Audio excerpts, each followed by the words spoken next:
کیا تم نے ان لوگوں کو نہیں دیکھا جنہوں نے اللہ کے احسان کو ناشکری سے بدل دیا اور اپنی قوم کو تباہی کے گھر میں لا اتارا،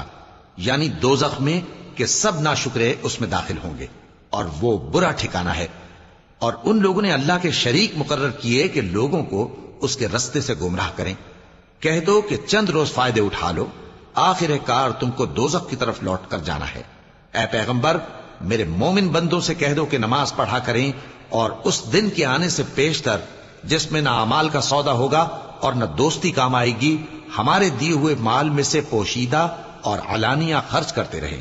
اللہ ہی تو ہے جس نے آسمانوں اور زمین کو پیدا کیا اور آسمان سے مے برسایا، پھر اس سے تمہارے کھانے کے لیے پھل پیدا کیے اور کشتیوں اور جہازوں کو تمہارے زیر فرمان کیا تاکہ وہ سمندر میں اس کے حکم سے چلیں،